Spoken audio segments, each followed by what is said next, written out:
कच्छे काछोटी नांगन बधी नीह जी, कच्छे काछोटी नांगन बधी नीह जी, जहिड़ा आया जग में तहिड़ा विया मोटी, उन्हनि जी चोटी पूरब थींदी पधरी।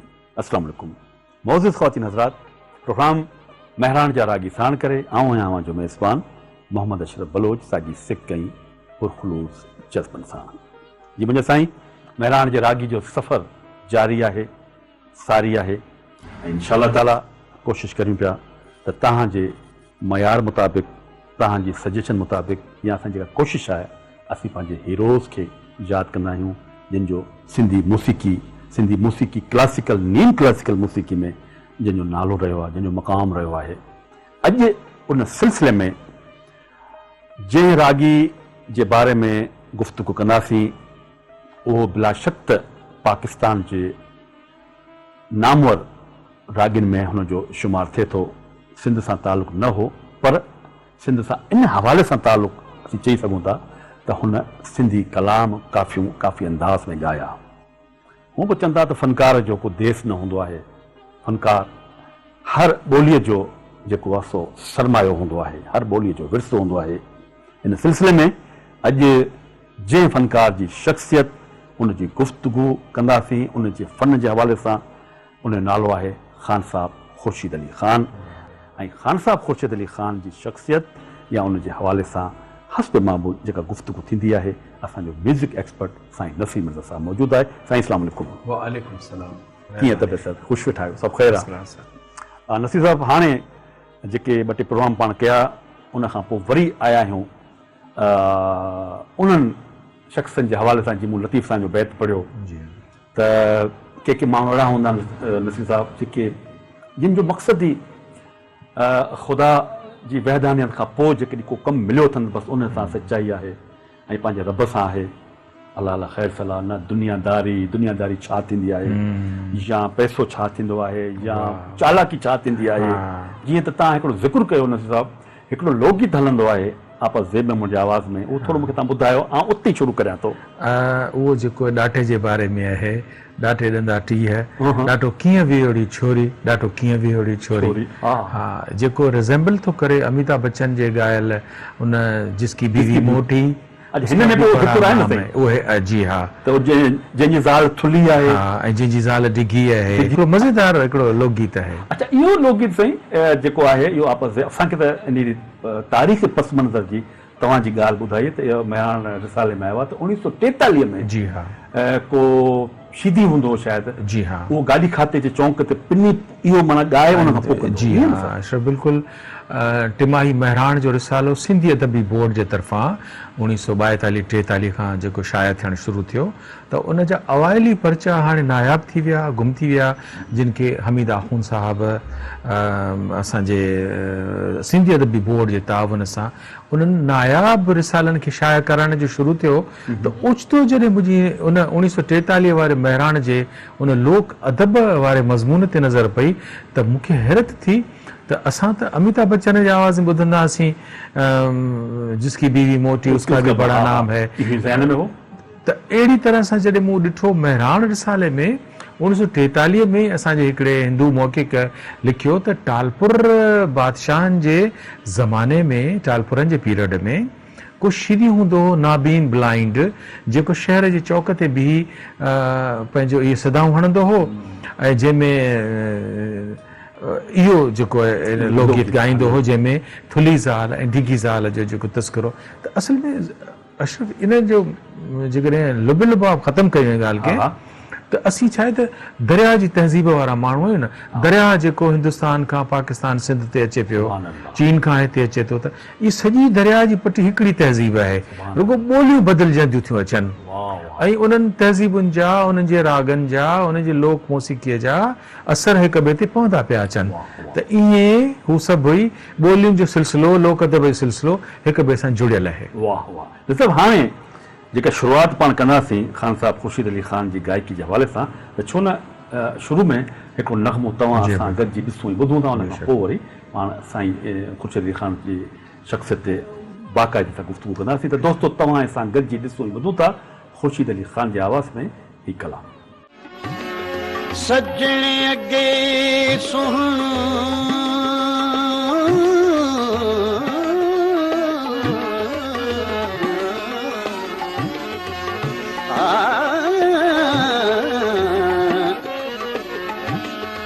सजने अगे सुनो बेवार वराए वार सब अदाऊं सोनियों मोयो मन ठार हाणे कलबी हीर नहार मट न भाया महबूब के ओ जिसामू अची थो ताबिश्ती मारे जिसामू अची थो ताबिश्ती मारे सामू अची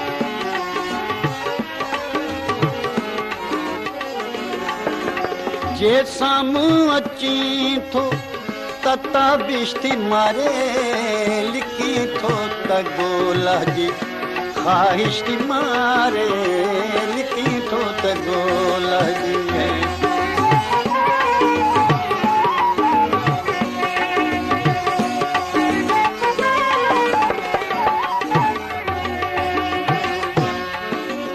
जे कावड़ करी थो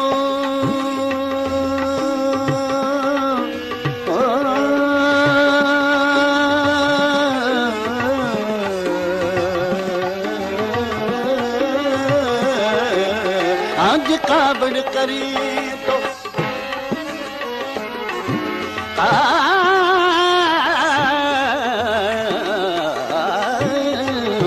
कावड़ करी जे कावड़ करी तो कावड़ थी कोहे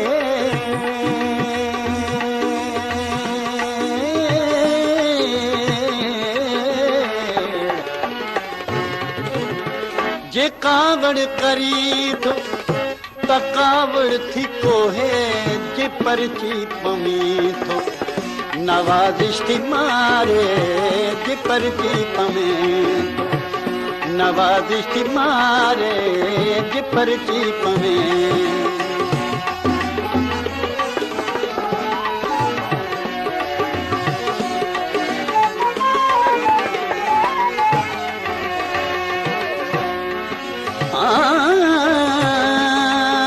शल सू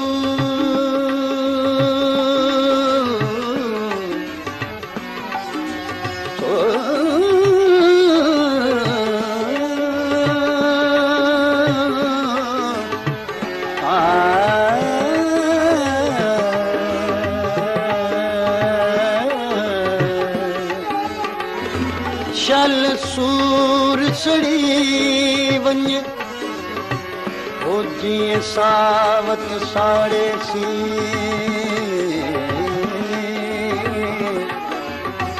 सारियो था सजन खे त झले मुंहिंजो जी साँझ निउरे थी त डुख डोलावा उरिया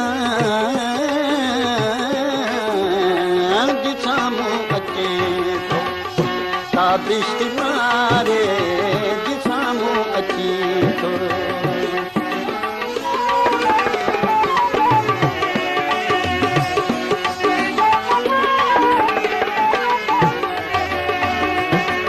तुंहिंजे पाक मुख जो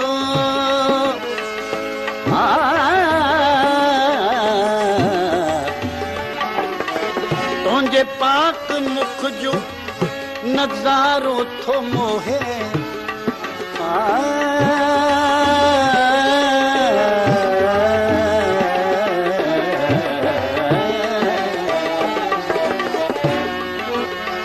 तुंहिंजे पाक मुख जो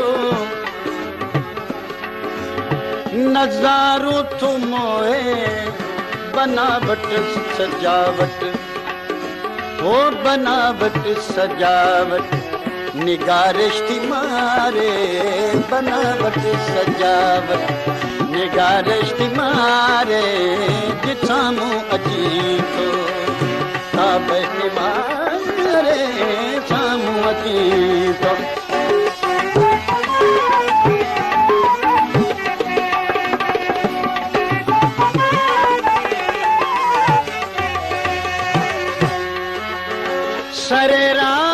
परदन नकाबन जी खुंदे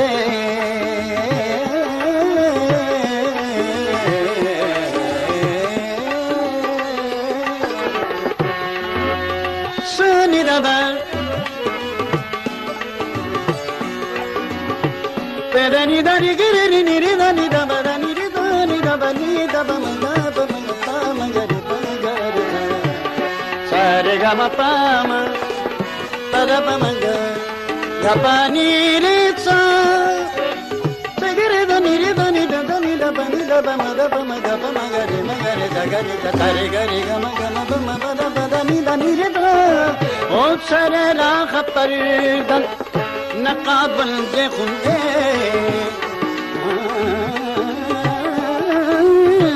चुरे राख परदन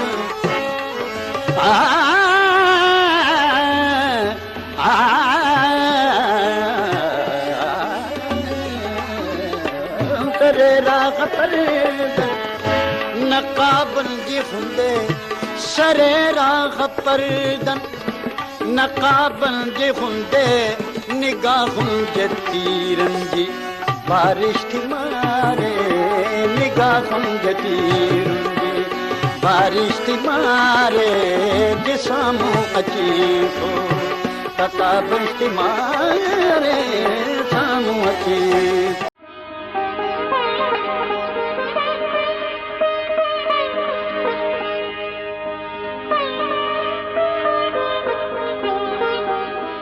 वेलकम टू बैक अन साहब जेकॾहिं तव्हां मूंखे इजाज़त ॾियो हा। त आउं थोरो इंट्रोडक्शन बिल्कुलु करियां उन खां पोइ वरी पाण बिल्कुलु त मुख़्तसर तारुफ़ आहे त बाबा बुल्ले शाह जे देस सरज़मीन पंजाब लातादाद सुरीला बेहद रसीला गायक उस्ताद ख़ान साहब पैदा कया जिन जी हंधे मागे हाक ऐं धाक हुई ऐं आहे कहिड़ा कहिड़ा नाला खणजनि ॾाढनि सदा बहार ऐं सदा मलूक आवाज़नि में ख़ान साहब ख़ुर्शीद अली ख़ान बि शामिल आहे जेको बिलाशक त साराहण जोॻो आहे ख़ान साहब ख़ुर्शीद अली ख़ान 1930 ते वज़ीराबाद पंजाब में जनमु वरितो ऐं संदसि वालिद जो नालो करम इलाही हो अलबत्ता संदसि तालुक़ तबले साज़ ख़ानदान सां ज़रूरु हो इन करे हुन ख़ानदान खे तबला साज़ घराणे तौरु सॾियो वेंदो हो नंढड़ो ख़ुर्शीद अली ख़ान पिणु नंढपिण में ई तबला साज़ी में वालिद जो हथु वञाईंदो हो ऐं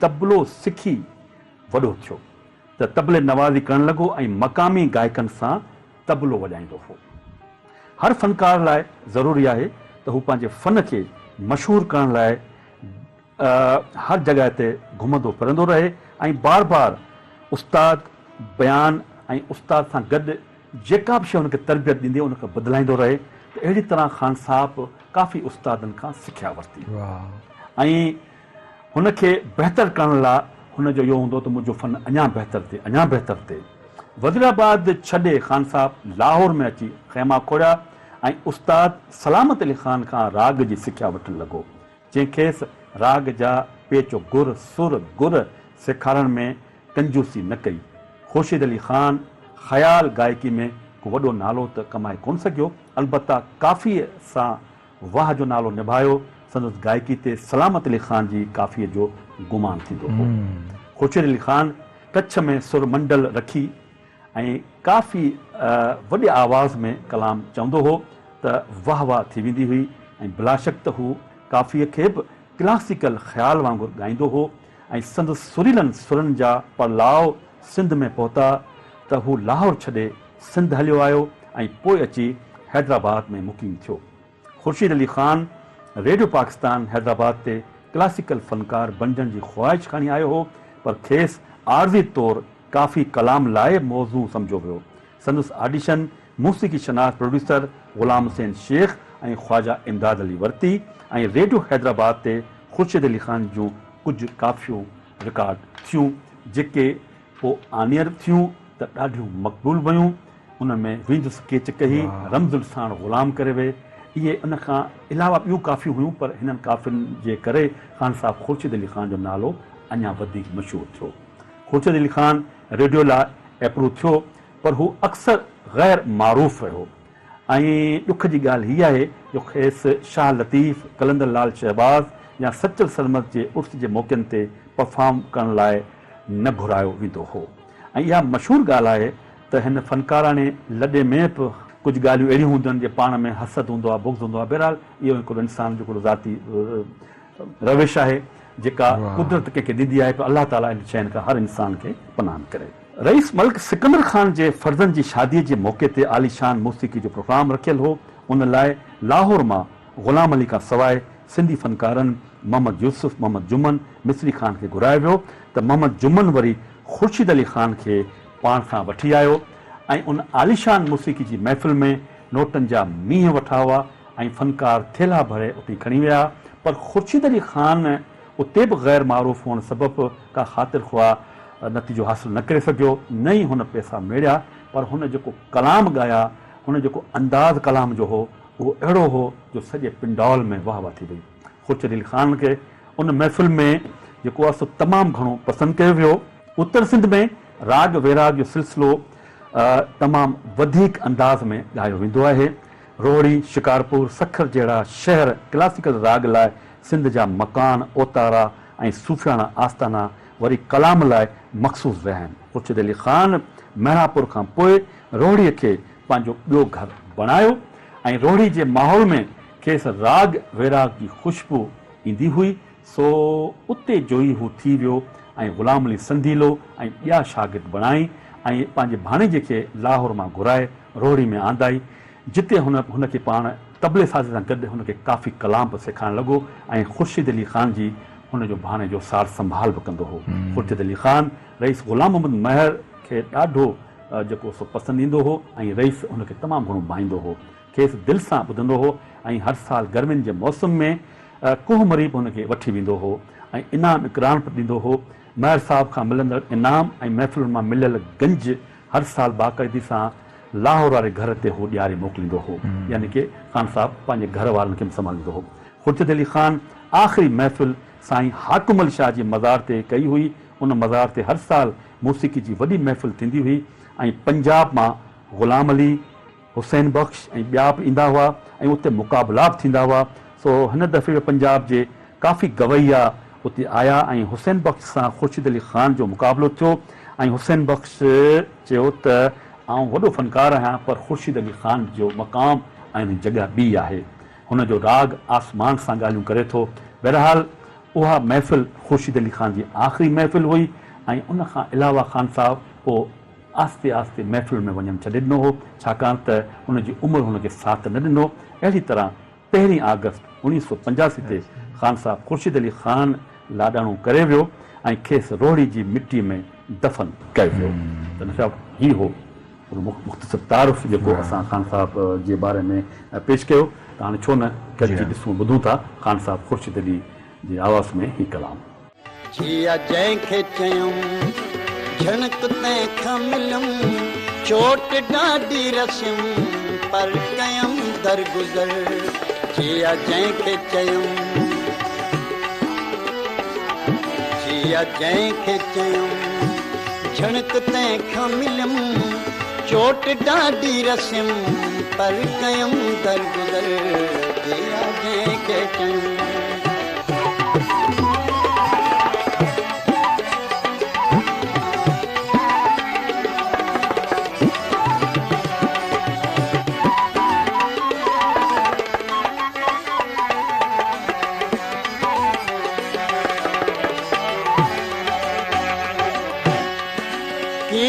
ॾाढा कई हुस्न जे अंद ते,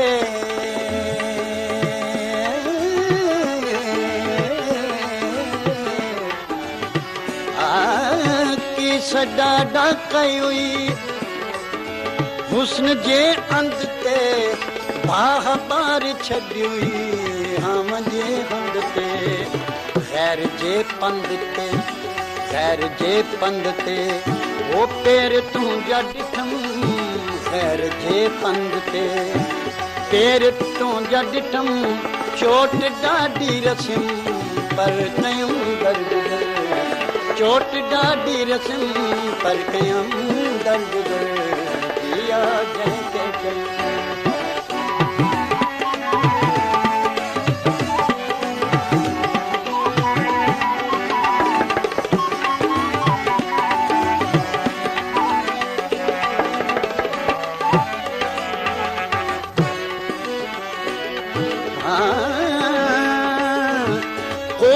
नाजुक बदन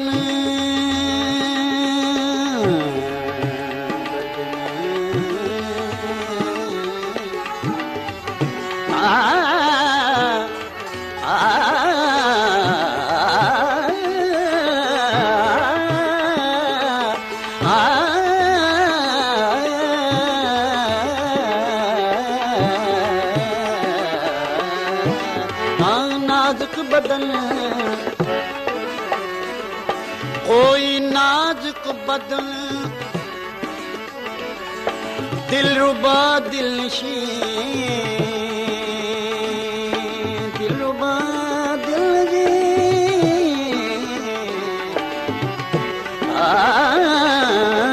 कोई नाजुक बदन दिलरुबा दिलनशी खंड जेड़ो मिठो चंद्र जेड़ो हसी कोई नाजुक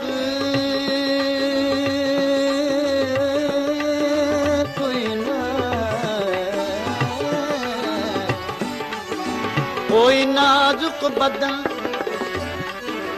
दिलरुबा दिलनशी खंड जेड़ो मिठो चंद्र जेड़ो हसी दिलरुबा दिलनशी ओ जै धिकारे बयम दिलरुबा दिलनशी जै धिकारे बयम चोट डाडी रसम पर कयम दर्द दिया जै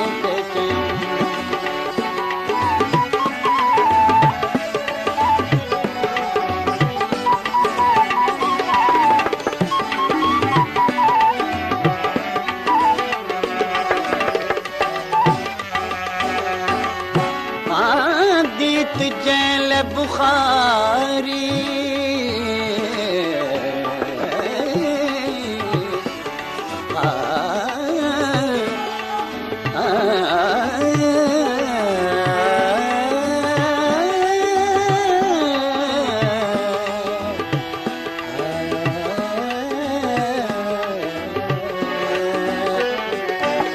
गीत जैल बुखार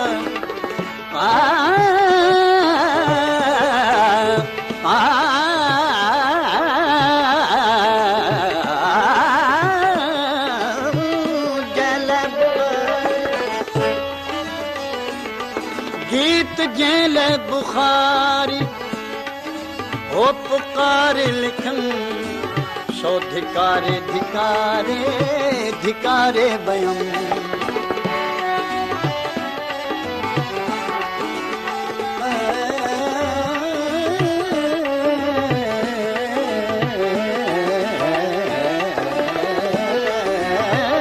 जैल बुखारी पुकारे लिखन गीत जैल बुखारी पुकारे लिखन सो धिकारे धिकारे धिकारे बयम जान जन ते दिनम जान जन ते दिनम सो धिकारे बयम चोट डाडी रसम पर कयम दरगुदर चोट डाडी रसम पर कयम दरगुदर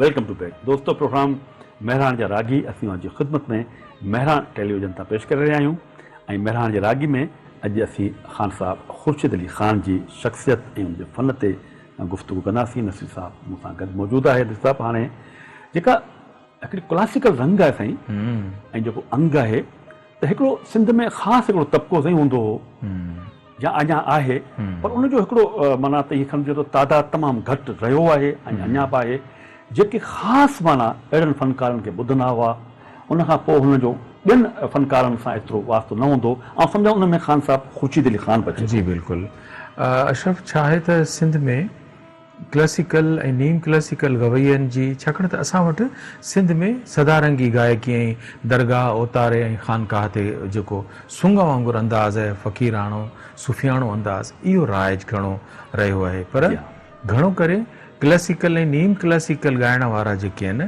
उहे बरसग़ीर जे मुख़्तलिफ़ मशरक़ी पंजाब जे शहरनि मां हिते आया आहिनि, जेके ऑलरेडी उते गवैया हुआ, जेके पाण खे ख़ानदान सॾाईंदा हुआ। मिसाल तौर ते ग्वालियर ख़ानदान, शाम चौरासी ख़ानदान, किरियाना ख़ानदान, पटियाला ख़ानदान।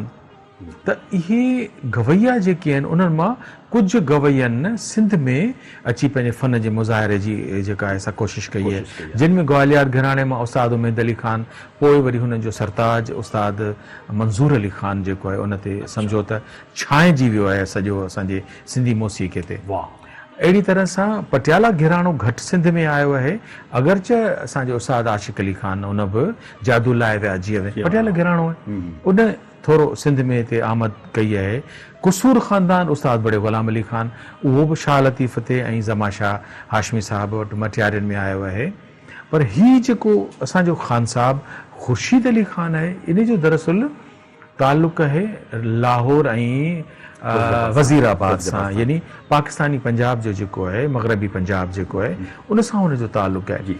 ॿी हिकिड़ी ॻाल्हि तय आहे त गवैया सभ खां पहिरीं केॾे बि वॾी ज़ात वारा वॾे पाए वारा गवैया हुजनि, उहे पंहिंजे औलाद खे पहिरीं रिदम सेखारींदा आहिनि, छाकाणि त चवंदा आहिनि त बेसुरा चल जाएगा बेताला नहीं चलेगा।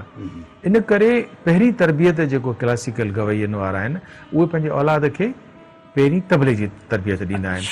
हाणे उस्ताद ख़ान साहब ख़ुर्शीद अली ख़ान जेको जंहिं ख़ानदान सां ताल्लुक़ रखे थो, उहो दरअसल जीअं तव्हां पंहिंजे तारीफ़ में चयो त उहो तबला नवाज़ी में कई आहे, पर हू ख़ान साहब उस्ताद सलामत अली ख़ान खां, छाकाणि त हुनजो नीम क्लासिकल गायकी ॾांहुं वधीक रुझान हो। हाणे जंहिं ज़माने में हू मौजूदु आहे त इहो उस्ताद उमेद अली ख़ान जो ज़मानो आहे, उस्ताद बड़े ग़ुलाम अली ख़ान जो ज़मानो आहे, उस्ताद आशिक़ अली ख़ान जो ज़मानो आहे, ऐं सिंध में उस्ताद मंज़ूर अली ख़ान जो ज़मानो आहे। उन खां पोइ जेका ॿी खेप अचे पई जंहिंमें उस्ताद गुलज़ार अली ख़ान आहे, जंहिंजो ही उस्ताद ख़ुर्शीद अली ख़ान साथी आहे। तव्हां ॾिसंदो त हुन काफ़ी गायकी जेका उहा शाम चौरासी खां आंदी आहे, जेका सलामत अली ख़ान खां हुन सिखी आहे। वींदुसि केच कही सेणनि साण सही ऐं कीअं जीअंदुसि, इन इन इन स्टाइल में जेका हुन काफ़ी गाई आहे, उन में हुनजे उस्ताद सलामत अली ख़ान जो बंग आहे ऐं नीम क्लासिकल गायकी जो बंग आहे। पर उस्ताद थोरो गायो आहे, हुनजो गलो सोन आहे, उन जी हुन जरको उन जी रोशनी हुन ॾेखारी आहे। मूंखे सागर सिद्दीकी जी शेर थो यादि अचे त वो जिनके होते हैं खुर्शीद आस्तीनों में, वो जिनके होते हैं खुर्शीद आस्तीनों में उन्हें कहीं से बुलाओ बड़ा अंधेरा है।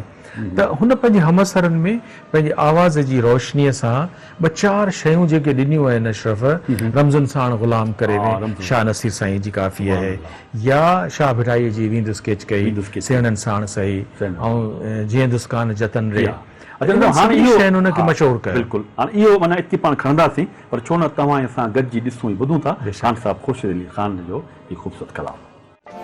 वींदुसि केच कही, वींदुसि केच कही सेणनि साण सही, जीअंदुसि तान जतन रे, वींदुसि केच कही।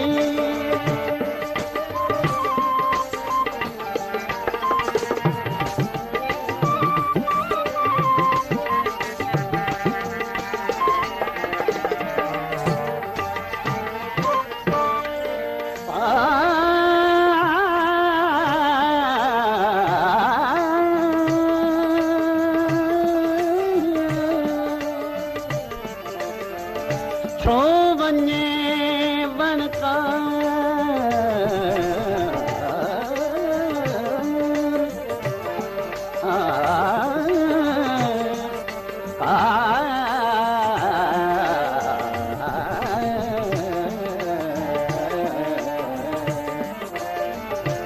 छो वञे बनकार कितना गोले होत खे लिखी तीन लतीफ चवे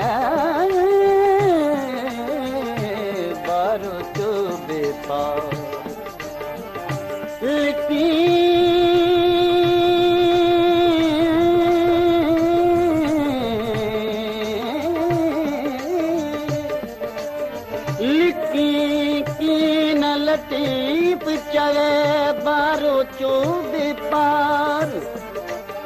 थी सती बंदिशन दोरो पिरद पुनूसी पार नाए नैन निहारत तो में देरो दोस्तियां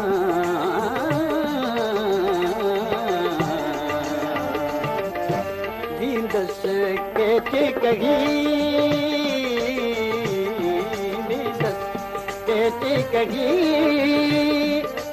सिर सान सही जियद से तान जतन दस के कही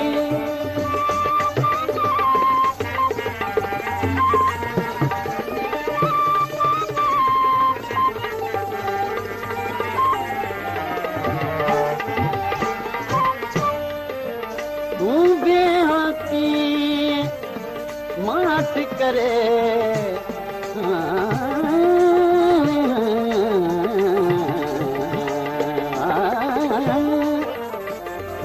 रेना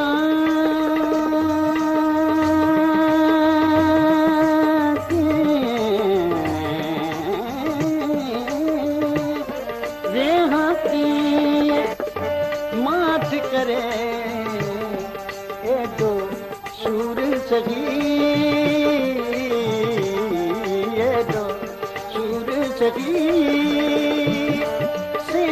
सान सही जियद से तान जतन दस कैसे कही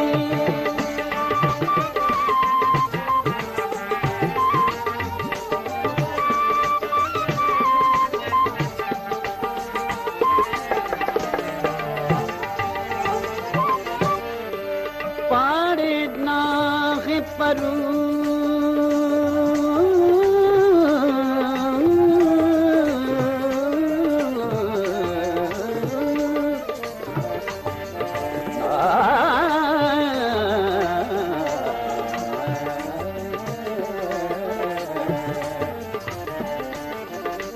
पाड़े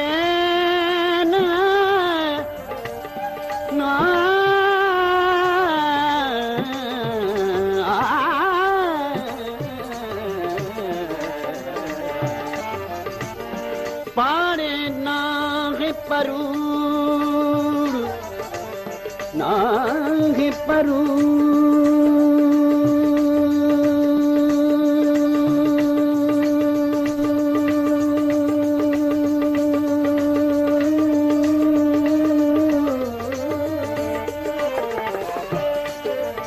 पाड़े नाह परूर तकरात रजाई गुजरी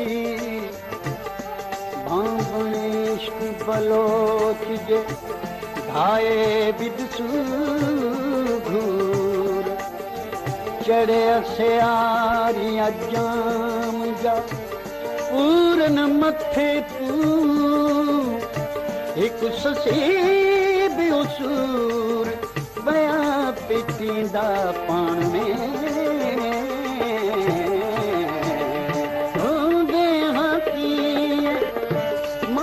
करे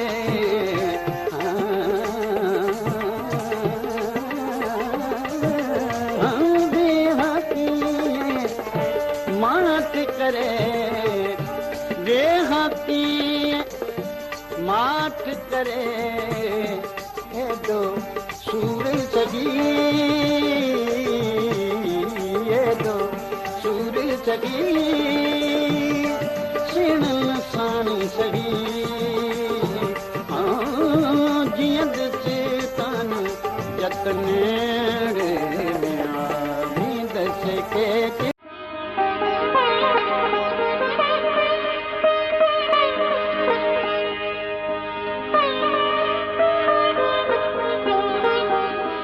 वेलकम टू बैक दोस्तों प्रोग्राम में तव्हां सां वरी हाज़िर ख़िदमत आहियूं सभु गुफ़्तगू हली रही आहे बेशक। त असांजो तमामु वॾो कहाणीकार आहे मूसीक़ी शनास आहे जी हाँ। रसूल भट्ट दर साहब आहे माशाअल्लाह। पाण सां टेलीफोन ते मौजूदु आहे साईं खां असीं पुछंदासीं ख़ान साहब ख़ुर्शीद अली ख़ान जी ज़िंदगी जे बारे में। साईं अस्सलाम वालेकुम। अस्सलाम। साईं ख़ुशि आहियो? सभु ख़ैर? साईं ख़ैर ख़ैर। साईं नसीर मिर्ज़ा साहब तव्हांखे सलाम चवनि पिया सर। अस्सलाम वालेकुम। वालेकुम सलाम नसीर साईं, वालेकुम सलाम। सेहत बख़ैर, ज़िंदगी बख़ैर। अच्छा दल साहब, हाणे तव्हांखे असां तकलीफ़ ॾींदासीं साईं। हा जे साईं। असां महिराण जे राॻी में तमामु वॾे ख़ान साहब गवैये ऐं क्लासिकल अंदाज़ में ॻाइण वारे उस्ताद ख़ुर्शीद अली ख़ान जी ज़िंदगी ते ॻाल्हाए रहिया आहियूं, त साईं थोरो रोशनी विझंदा त ख़ान साहब ख़ुर्शीद अली ख़ान जी गायकी तव्हां कहिड़े अंदाज़ सां ॾिसो था? हा साईं, ख़ुर्शीद अली ख़ान साहब जेको उहो सराइकी स्पीकिंग हो। जी हा। ऐं पोइ जॾहिं हिते आयो सिंध में त हुन सिंधीअ में तमामु घणो कलाम ॻायो, सिंधी काफ़ियूं। जी। ऐं हुनजी गायकी जेका हुई हुन ते जेको मुल्तानी गायकीअ जो असरु घणो हो। वाह। अच्छा। काफ़ी जेका हू ॻाईंदो उन रंग में ॻाईंदो, पर तमामु दिलबर क़िस्म जो गवयो हो। सुभान ऐं अल्लाह। हू तंहिंखां पोइ पाण तबलची बि हो सुठो तमामु। जी हा। पाण तबलची बि हो, इन करे लय जो हू बादशाह माण्हू हो। वाह वाह। ऐं उन वक़्त में सिंध में तमामु वॾा गवाया हुआ जिन जे ही साम्हूं अची हिन ॻायो। मंज़ूर अली ख़ान जहिड़ा माण्हू हुआ ऐं उमेद अली ख़ान जहिड़ा माण्हू हुआ, उस्ताद ख़ुर्शीद अली ख़ान, उन्हनि जे दौर में हिते ॻाई अची सिंधी में काफ़ी। ऐं उहा एॾी मक़बूल हुई, आवाज़ हुनजा एॾा वॾा हुआ, एॾा सुरीलो माण्हू हो, पर आवाज़ बि हुनजो हुनजी लेवल जेका हुई उहा मथे हुई ॾाढी। ऐं सिंधीअ में हुन पंहिंजा शागिर्द बि हुनजा खोड़ हुआ। ऐं हुन जेको ॻायो, जेतिरो बि ॻायो, उहो अहिड़ो ॻायो जो अॼु ॾींहं ताईं जेके बि मूसीक़ीअ सां दिलचस्पी माण्हू रखनि था उन्हनि जे हीअं ते उहे काफ़ी हुरनि थियूं। वाह वाह साईं वाह। रसूल बख्श, तव्हां खां पुछिजे त तव्हांखे किथे कंहिं रूबरू महफ़िल में ॿुधण जो मौक़ो मिलियो ख़ान साहब ख़ुर्शीद अली न, ख़ान खे? रूबरू मूंखे कोन, रेडियो जे लिसनर हुउसि, पोइ हुनजी महफ़िलूं ॿुधियोसीं, माना ऑडियो कैसेट मोड हुयूं, उहे ॿुधंदा हुआसीं।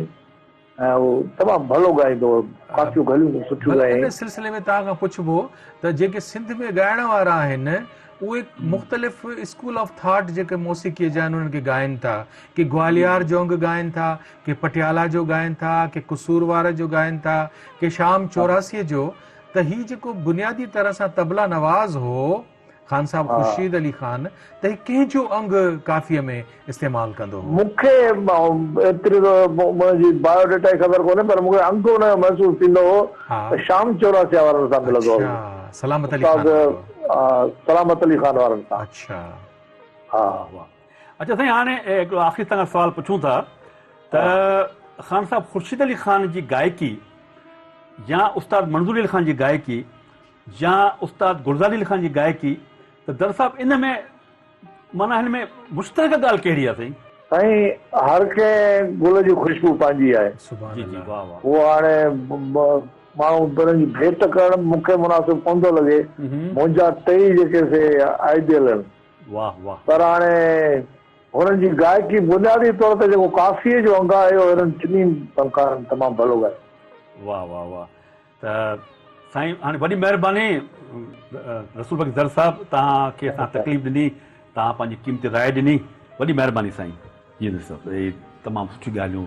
बहितरीन ॻाल्हि हुन कई त कंहिंजी बि कंहिंसां का भेट कान्हे ऐं हर गुल जी पंहिंजी ख़ुशबू आहे। त जेकॾहिं वींद स्केच कई उस्ताद मंज़ूर अली ख़ान ॻाए पियो, वींद स्केच कई उस्ताद मोहम्मद यूसुफ ॻाए पियो, वींद स्केच कई असांजो उस्ताद ख़ान साहब ख़ुर्शीद अली ख़ान ॻाए पियो, त ईअं न चइबो त हिननि में केरु मथी आहे, न कांटे की तौर सभु ॻाइनि पिया ऐं माण्हू पाण मुंझी पवंदो ऐं हर गुल जी पंहिंजी ख़ुशबू आहे। जी हाणे गुफ़्तगू कंदासीं, पर छो न ॾिसूं ऐं ॿुधूं था ख़ान साहब ख़ुर्शीद अली ख़ान जो हीउ ख़ूबसूरत कलाम। दमादम मस्त कलंदर, दमादम मस्त कलंदर, सखी शहबाज कलंदर, हुसैन लाल कलंदर, दमादम मस्त कलंदर, दमादम मस्त कलंदर। तू शहबाज तू सुल्तान,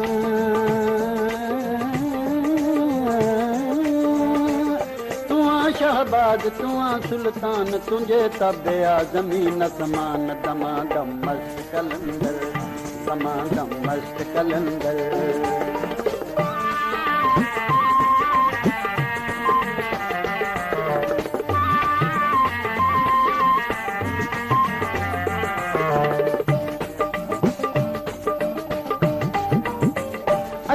सवाली वञण न ख़ाली अचण सवाली वञण न ख़ाली नज़र तुंहिंजे नवायो को परान दमादम मस्त कलंदर दमादम मस्त कलंदर सखी शहबा कलंदर हुसैन लाल कलंदर दमादम मस्त कलंदर दमादम मस्त कलंदर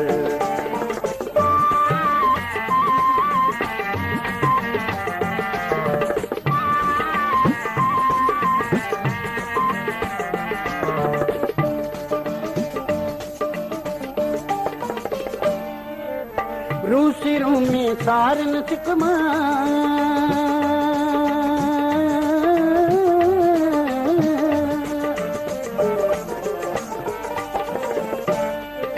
ओ रूसी रूमी सारन सिकमा लखेण अलंगा खीलिकमा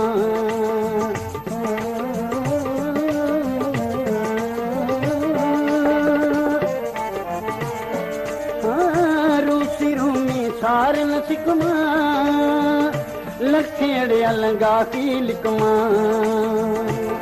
करें पैदा हज़ारे हिकमा करें पैदा हज़ारे हिकमा तुझे तबिया अरब ईरान दमादम मस्त कलंदर दमादम मस्त कलंदर सखी शहबा कलंदर हुसैन लाल कलंदर दमादम मस्त कलंदर दमादम मस्त कलंदर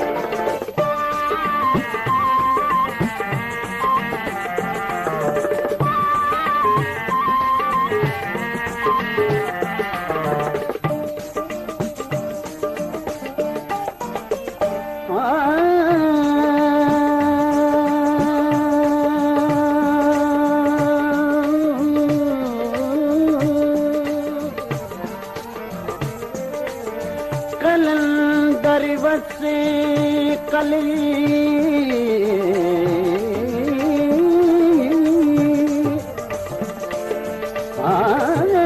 कलंदर वसे कलगी तुझ लाल वसे लाली अदना आला तुझे दर ते आखिने सवाली करें लजपाली आस पुचाएं दूं सब्जी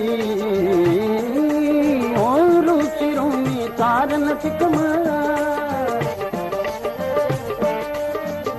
रूसिरों में सारन सिकमा लखेड़े अलंगा की लिकमा करें पैदा खज़ारे हिकमा करें पैदा खज़ारे हिकमा तुझे तबिया अरब ईरान दमादम मस्त कलंदर दमादम मस्त कलंदर सखी शहबा कलंदर हुसैन लाल कलंदर दमादम मस्त कलंदर दमादम मस्त कलंदर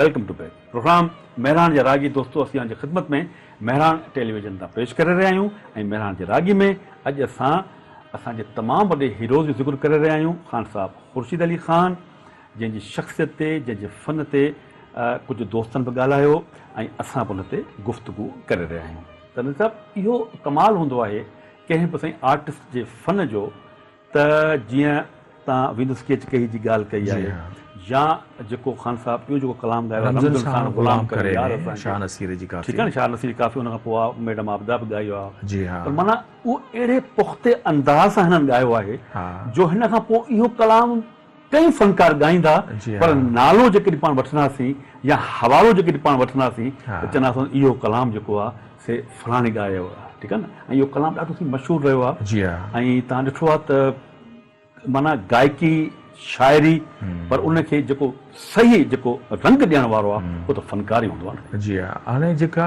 तव्हां काफ़ी जो हवालो ॾियो पिया रमज़न साण ग़ुलाम करे वे शाह नसीर असांजे नौशहर फ़ैरोज़ में उन्हनि जी ज़बरदस्त मज़ार आहे शाह नसीर साईं जो रोज़ो आहे पर इहा काफ़ी जेका आहे उस्ताद मोहम्मद जुमन ॻाई आहे त उहा उनखे जहिड़ो कोहिस्तानी रंग सां उनखे पंहिंजे ॻायो अथसि वरी अदी आबदा परवीन जेका ख़ान साहब सलामत अली ख़ान ऐं उस्ताद मंज़ूर अली ख़ान जे अंग खे गॾाए हुन हिकिड़ो नए अंदाज़ में ॻाई आहे त हीअ जेका ख़ालिसतन जीअं रसूल बख़्तर साहिबु चयो त हुनजो जेको बुनियादी उस्ताद हुया उहे शाम 84 घराणे जा हुया ख़ान साहब सलामत अली ख़ान ऐं ख़ान साहब सलामत अली ख़ान नज़ाकत अली ख़ान बेशक त क्लासिकल गवई आहिनि पर ॿिन्ही भाउरनि में सलामत अली ख़ान ख़्वाजा फरीद जी काफ़ीअ जे हवाले सां वॾो नालो पैदा थियो जंहिंखां ई मुतासिर थियो ऐं जीअं तव्हां पंहिंजे तारुफ़ में बि यकीनन इहा ॻाल्हि चई हूंदी त असांजो हुसैन बख़्श ॾाढी जेको आहे जेको असांजे सराइकी विसराइब जो वॾो नालो आहे त उन सां बि हिन पंहिंजे मुक़ाबले में दंगल में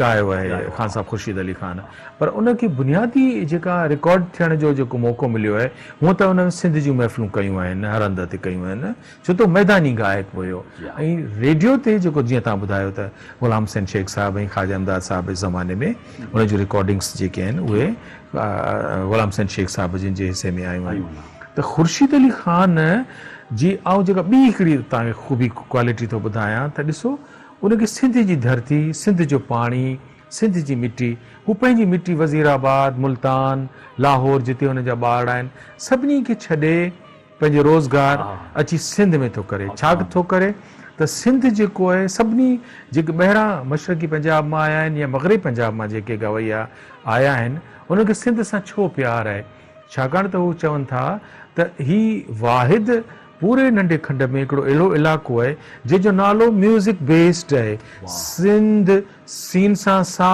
नून सां नी धाल सां धा सा नी धा धा नी सा त इहो आहे सिंध हिकिड़ो म्यूज़िक बेस्ड आहे म्यूज़िक बेस्ड आहे त जेके बि ॿाहिरां माण्हू आया आहिनि उन्हनि पंहिंजो ज़रिए मुआश या पंहिंजो नालो या तारीख़ में जेकॾहिं सिंध जी तारीख़ मौसीक़ी जी अशरफ लिखी वेंदी ऐं उन जे 60-70 जे ॾहाके जे बहितरीन काफ़ी ॻाइण वारनि जो जॾहिं सोनरी अखरनि में नालो लिखियो वेंदो त पोइ उस्ताद मंज़ूर अली ख़ान खां पोइ उस्ताद गुलज़ार अली ख़ान ऐं उन में मोहम्मद यूसुफ सां गॾु जेकॾहिं नालो सुठे अखरनि में लिखियो वेंदो त पोइ उस्ताद ख़ान साहब ख़ुर्शीद अली ख़ान जो नालो हूंदो जॾहिं हाणे इनशाला पाण ॻाल्हाईंदासीं ख़ान साहब ख़ुर्शीद अली ख़ान जी शख़्सियत अञा वधीक पर छो न तव्हां ऐं असां गॾिजी ॾिसूं ॿुधूं था ख़ान साहब जी आवाज़ में इहो ख़ूबसूरत कलाम ओ दगाबाज दिलबर दगाऊं छॾे दे दगाबाज दिलबर दगाऊं छॾे दे दगाबाज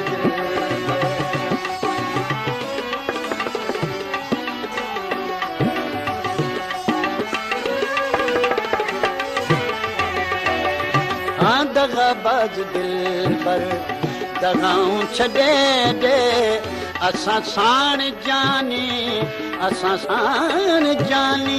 जफ़ाऊं छॾे दे दगाबाज दिलबर दगाऊं छॾे दे दगाबाज दिलबर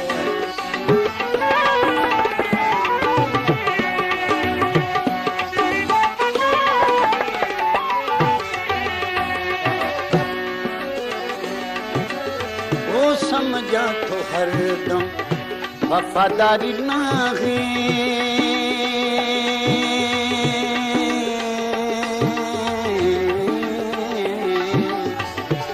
ना ना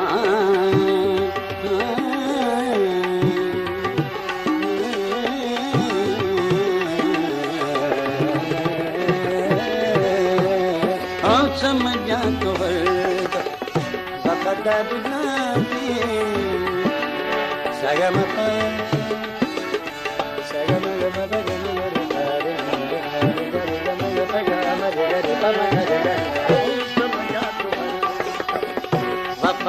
नहीं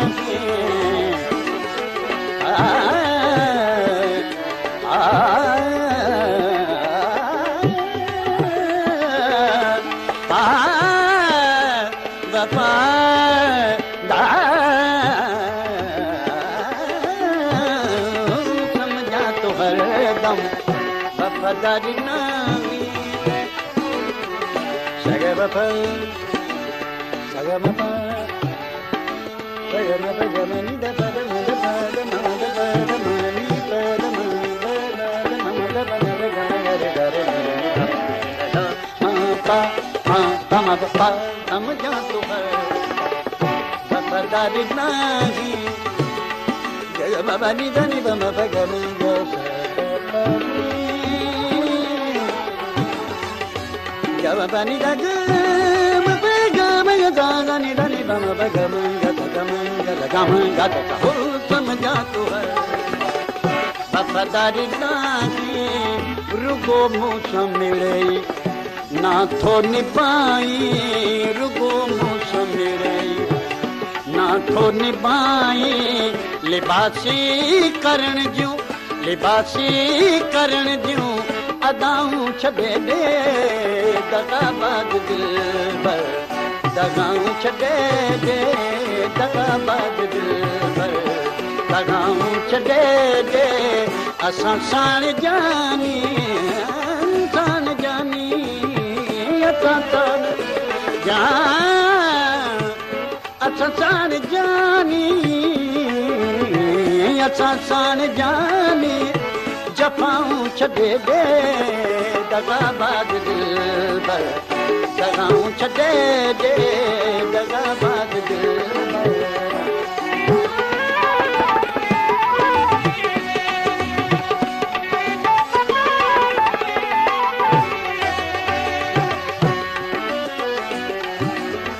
अथई जे निभाइणो मूंसां अची मिल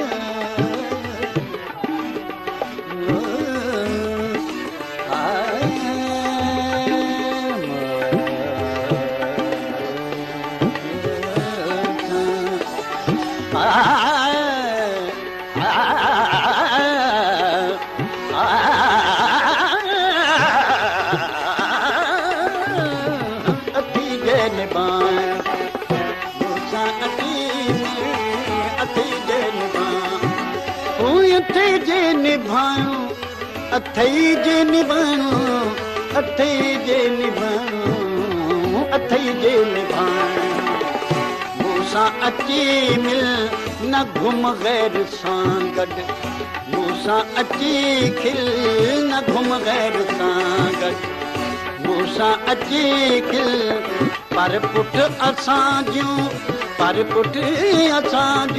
पुछाऊं छॾे दे दगाबाज दिल भर दगाऊं छॾे दे दगाबाज दिल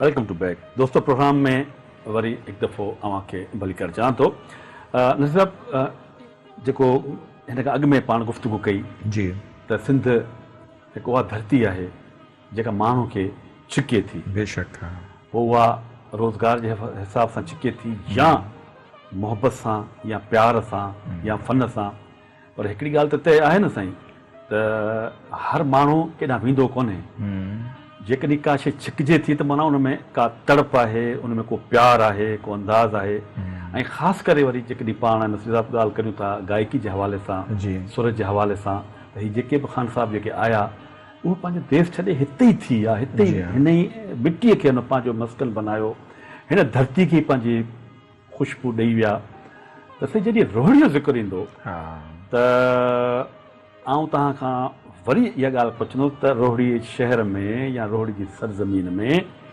उहा अहिड़ी कहिड़ी शइ आहे ईअं त कोन्हे त मीर अली नवाज़ नाज़ जा प्यार जा ख़ैरपुर जा रोहड़ी जे भरिसां को एॾो को अंदाज़ आहे जो सिंगार अली सलीम भिते जो थी वियो सिकंद बेदल भिते जो आहे बेकस भिते जो आहे हुन खां पोइ साईं खे चवां असांजा ॿिया काफ़ी फनकार हिते जा आहिनि साईं सचल सलमल इन पासे जो आहे तराज़ा त साईं इन में माना वरी अचां थो रोहड़ीअ ते त माना रोहड़ी जी का मिटीअ में का अहिड़ी ख़ासि शइ आहे या का पस मंज़र आहे रोहड़ीअ जी मिटीअ में एॾो त करिश्मो आहे जो हुन असांखे बेदिल फ़क़ीर साईं जहिड़ो जंहिंजो रोज़ उतां रोहड़ी जंक्शन खां जॾहिं रेल मां लंघंदो साए रंग जो गुंबज़ तव्हांखे नज़र ईंदो जेको शहनशाह सिंधी ऐं सराइकी ऐं फारसी शाइरीअ जो सचल सरमस्ता खां पोइ वॾे में वॾो शाइर बेदिल साईं जेको आहे वरी बेदिल साईं जो जेको फर्ज़ंद आहे जेको मोहम्मद मोहसिन ऐं बेकस जे हवाले सां आहे जिन राग नामा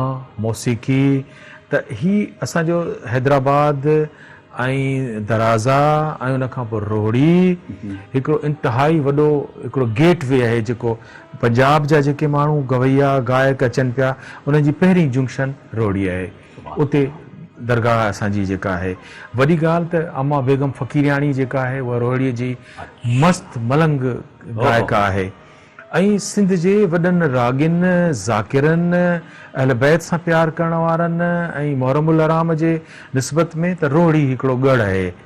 हाणे उते सखर इहे हिकिड़ा सखर शहर आहिनि। रोहड़ी हिकिड़ो वॾो शहर आहे।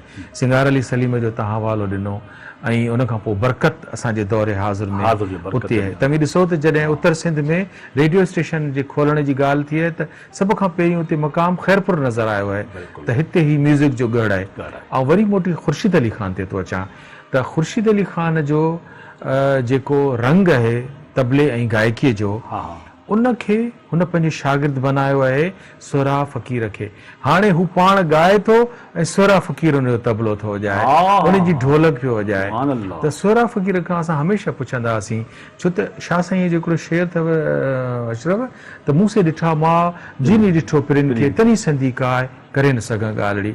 बेशक आउं चवां थो त मूं ख़ुर्शीद अली ख़ान खे म्यूज़िक प्रोड्यूसर जी हैसियत में ॾिठो कोन हुयो ऐं न ई हुनखे कॾहिं रिकॉर्ड करण जो मूंखे मौक़ो मिलियो। पर जीअं रसूल बख़्श दर सके काफ़ी जे अलॻि धार अंदाज़ में ख़ुर्शीद अली ख़ान पसंदि मूंखे बि ख़ासि तरह सां इन काफ़ी रमज़न सां ग़ुलाम करे में ऐं वींदु स्केच कई मुंहिंजी ॿई पसंदीदा आहिनि। त इही कीअं गायक हो कद काठ छा हो त हाणे कंहिंखां पुछूं ख़बर पई त सोरा फ़क़ीर उनजो ढोलक नवाज़ आहे उनजो तबला नवाज़ आहे। त सोरा फ़क़ीर थोरो हाल ॾे असांखे त ख़ुर्शीद अली ख़ान कीअं हूंदो। चई साईं तमामु डिघो कदावर सुहिणो माण्हू हूंदो हो ऐं आम गवैया तव्हां ॾिसंदव त ॻाल्हाइण वारा के इलाही ॻाल्हेर हूंदा आहिनि ऐं के इलाही पंहिंजी तबियत में शौक़ ऐं पंहिंजी पंहिंजी तबियतुनि सां हूंदा आहिनि। पर चई त साईं ख़ुर्शीद अली ख़ान इंतिहाई अशराफ़ इंतिहाई माठीणो इंतिहाई मिठो ॻाल्हाइण वारो माखी मिसरी शख़्स हो। सो हाणे नालो त हुनजो ख़ुर्शीद अली ख़ान आहे। ख़ुर्शीद माना सिज त असां सम्झो त उहो तेज़ तबियत जो जेको इसमें बाम समीमता हुजे पर ख़ुर्शीद अली ख़ान लाइ सोरा फ़क़ीर चवंदो त साईं न हू बेहद मिठो रब जी रज़ा ते रहंदड़ जेको मिले उहो क़बूल वारो हुनजो नज़रानो जेतिरो झोलीअ में वेंदो उनखे क़बूल कंदो। इन मां लॻे थो त हू इंतिहाई महबूब इंसान ऐं महबूब शख़्सियत जो मालिक हो ख़ुर्शीद अली ख़ान। नसब असांजो तमामु वॾो शाइर राइटर अदीब अख़्तर दरगाही साहब असां सां टेलीफोन लाइन ते मौजूदु आहे ऐं असां हुनखां ज़रूरु पुछंदासीं ख़ान साहब ख़ुर्शीद अली ख़ान जे हवाले सां गुफ़्तगू कंदासीं। साईं अस्सलाम वालेकुम। वालेकुम सलाम साईं। साईं ख़ुशि आहियो तबियत सेट आहे? अल्हम्दुलिल्लाह साईं महिरबानी हवा ठीकु आहियो? अल्लाह जो शुक्र। सभु ख़ैर। हा नसीर मिर्ज़ा साहब तव्हांखे सलाम अर्ज़ु करे। वालेकुम सलाम मुंहिंजा नसीर साहब खे सलाम दुआऊं ऐं या अली मदद मौला अली मदद। जी जी साईं हाणे दरगाही साहब असां अॼु प्रोग्राम करियूं पिया ख़ान साहब ख़ुर्शीद अली ख़ान जी हवाले सां हुनजे फन सां त साईं तव्हांखे जी जी साईं तव्हां असांखे ॿुधायो तव्हांजे शहर जो आहे तव्हां हुनखे साईं जे बारे में उनजे फन जे बारे में तव्हां असांखे कुझु ॿुधायो साईं। उस्ताद ख़ुर्शीद अली ख़ान खे साईं असां ॾाढो ॿुधोसीं। असांजे रोहड़ी में हुन पंहिंजी पूरी ज़िंदगी गुज़ारी। असुल त गुजरांवाला जो हुयो बाय बर्थ। पोइ वरी हू शिफ्ट थी वियो लाहौर जिते हुन असुल हुनजो पंहिंजो तालुक बि राग जे क्लासिकल घराने सां हो पर उहे पंहिंजो ख़ासि तौर ते रिदमिस्ट हूंदा हुआ ऐं तबला ठाहींदा बि हुया। पर उस्ताद ख़ुर्शीद अली ख़ान वरी शागिर्द थियो शाम 84 जे उस्ताद सलामत अली ख़ान साहब जो। ऐं उनखां पोइ वरी हू जेका सो हुननि जो तालुक अहिड़ो थी वियो उस्ताद सलामत अली ख़ान सां घरेलू उस्ताद ख़ुर्शीद अली ख़ान जो जो हुन हिकिड़ी पंहिंजी न्याणी ॾिनी हुई उस्ताद ख़ुर्शीद अली ख़ान पंहिंजी न्याणी ॾिनी सलामत अली ख़ान जे भाउ ज़ाकिर अली ख़ान खे। ऐं उस्ताद ज़ाकिर अली ख़ान जेको हुयो जंहिं पंहिंजे भाउ अख्तर अली ख़ान सां गॾु किताब बि लिखियो नौरंगे मौसीक़ी उहो न्याणो हुयो उस्ताद ख़ुर्शीद अली ख़ान जो। माना हुनजो एॾो गहरो तालुक थी वियो सलामत अली ख़ान जे घराणे सां जो हू हुन खां तमामु घणो सिखियो ऐं पोइ वरी जवानीअ खां वठी हू सिंध अची वियो। अच्छा ऐं सिंध में बि हू पहिरियों अरसो थोरो हैदराबाद में बि रहियो, शायदि उन्हनि ॾींहंनि में ई हैदराबाद रेडियो ते हुनखे कंहिं पास कयो, मूंखे यादि नथो अचे, नसीर साहब वधीक। गुलाम हुसैन शेख साहब, ख्वाजा इमदाद साहब। हा शायदि, बिल्कुलु तव्हां बिल्कुलु, इहा सॼो रिकॉर्ड तव्हां वटि आहे। पोइ हुनखे अलाए कहिड़ी छिक रोड़ी खणी आई, उन वक़्तु ॿ टे सबब हुया। ही रोड़ी आयो 70 जे ॾहाके में, अच्छा 72 73 जे दौर में ही रोड़ी आयो। ऐं रोड़ी में हिकु त इहो अट्रैक्शन हूंदी हुई त रोड़ी मर्कज़ हुयो राग जो, मौसीक़ीअ जो। जी हा। ऐं उते 5-8 क्लब्स हूंदियूं हुयूं, ऐं उन वक़्तु सीनियर फनकार बि उते रोड़ी में काफ़ी रहंदा हुआ, जंहिंमें उस्ताद मास्टर लोंग हुयो, उस्ताद ज़वार मोहम्मद जुमन भट्ट हुयो, ऐं उन खां पोइ कुझु पुराणा फनकार हुया, हिननि जा शागिर्द हुया। साईं ॾाढी माई बेगम फ़कीरियाणी हुई, ऐं सखर रोड़ी सां गॾु हुयो, त उनजो असरु बि हुयो। सिंगार अली सली, पोइ इहा जेका सर्किल ही इहा उनखे छिके आई रोड़ी में। ऐं उन में हिकिड़ो मूंखे यादि थो अचे त रोड़ी में हिकिड़ो राग जो वॾो क़दरदान हूंदो मियां अब्दुल कवी कुरैशी। अच्छा उहो असुलु हुनखे रोड़ी उहो वठी आयो हुयो, उहो राग जो क़दरदान हो, वॾो मौसीक़ी शनास हुयो, वॾा फनकार घुराईंदो हो, हुनखे ॿुधंदो बि हुयो। त हिनखे रहाए हुन छॾियो रोड़ी में। ऐं पोइ रोड़ी उस्ताद ख़ुर्शीद अली ख़ान खे एतिरो यानी हुनखे मज़ो अची वियो, हुनजा घणा शागिर्द थिया रोड़ी में, जंहिंमें ग़ुलाम अली संदीलो असांजो नौजवान जेको वॾो सुठो सुरीलो रागी हुयो ऐं पंहिंजी जवानी में फ़ौत थी वियो, उहो बि उस्ताद ख़ुर्शीद अली ख़ान जो शागिर्द थियो। ऐं ॿिया तमामु घणा नौजवान हुनजा शागिर्द थिया रोड़ी में। हाणे उस्ताद ख़ुर्शीद अली ख़ान जो जेको बुनियादी तौर ते हू क्लासिकल रागी हुयो ऐं गवैयो बि हुयो, हू शाम 84 जो सिखियलु हुयो, पर सिंध में रहण करे हुनखे ज़ाहिर आहे सिंध जे काफ़ी कलाम खे बि ॻाइणो पियो। ऐं हुन ॾाढो सुहिणो ॻायो, ख़ासि तौर ते वेंदसि केच कई सेणनि साण सही, ऐं जीअंदसि कान जतनड़ी, ऐं कुझु ॿिया आइटम बि हुन ॻाया तमामु सुठा। ऐं उन सां अलावा पर हुन सां मसइलो हिकिड़ो हूंदो, उस्ताद ख़ुर्शीद अली ख़ान जो जेको तलफ़ुज़ हुयो सिंधी जो हुयो, उहो थोरो दुरुस्त घटि हुयो। मिसाल एॾो सूर सही आहे की उहो एॾो सूर सही चवंदो हुयो। ऐं पोइ बि हुन जेका ख़िदमत कई सिंध में रही करे सिंधी राग जी, ईअं मां चवां त सिंधी काफ़ी कलाम हुन, यानी उनजो ख़ासि ॻाल्हि त सिंध में रही करे हुन ॾाढो सिंध में पंहिंजी मंजता कराई।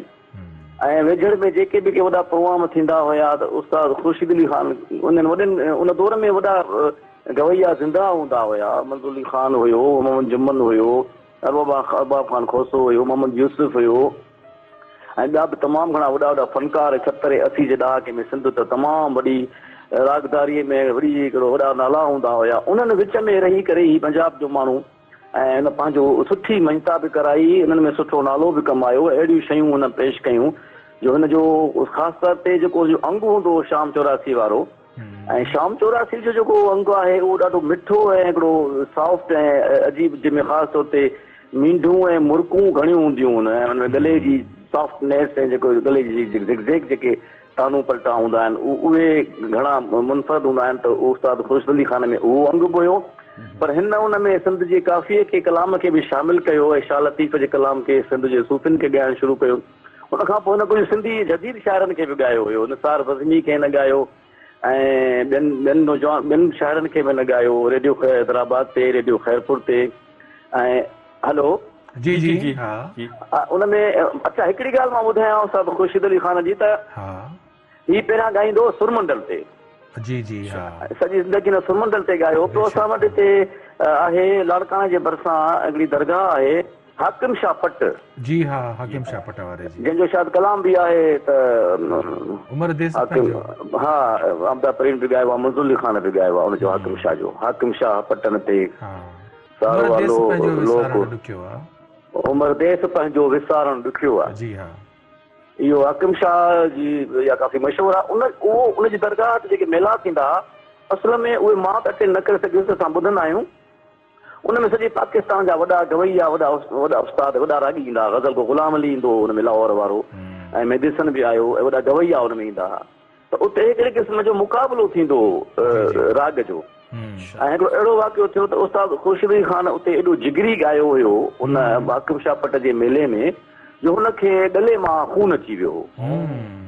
ऐं मशहूरु वाक़ियो आहे इहो, काफ़ी माण्हुनि खे ख़बर बि आहे। उन ॾींहं खां पोइ जेको आहे सो डॉक्टर्स हुनखे मना कई, तव्हां ॻाइण में एहतियात कयो ऐं तव्हां मुंहिंजे ॻाइण जो जेको स्टाइल आहे उहो थोरो चेंज कयो, माना आराम सां ॻायो, घणो ज़ोर न ॾियो, जिगरी न ॻायो, जिगरी तानू न हणो।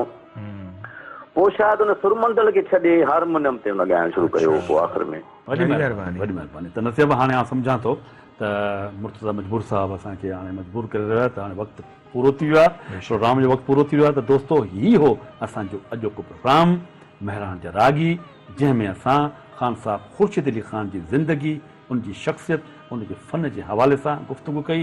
असांजे म्यूज़िक एक्सपर्ट साईं नसीर मिर्ज़ा साहब ऐं पंहिंजे मेज़बान मोहम्मद अशरफ बलोच खे ॾींदा इजाज़त। साथ सलामत। दींदस के कही, दींदस के कही, सिण साण सही, जियंद से तान जतन, दींदस के कही।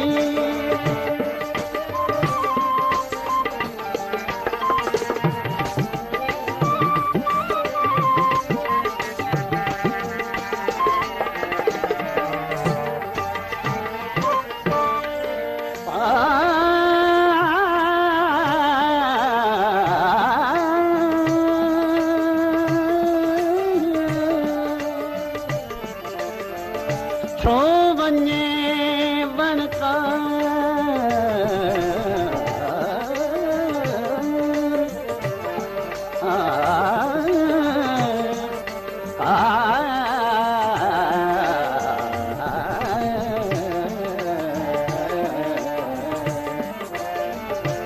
छो वञे वणकार कितना गोले होत खे लिखी तीन लतीफ़ चवे बारो तो बेताब लिखी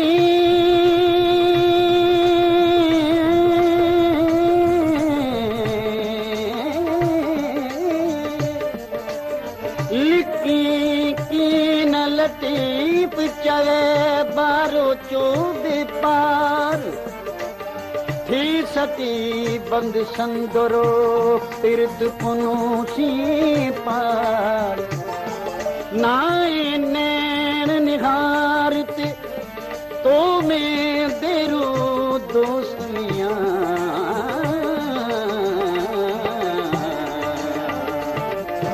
दींदस के कही,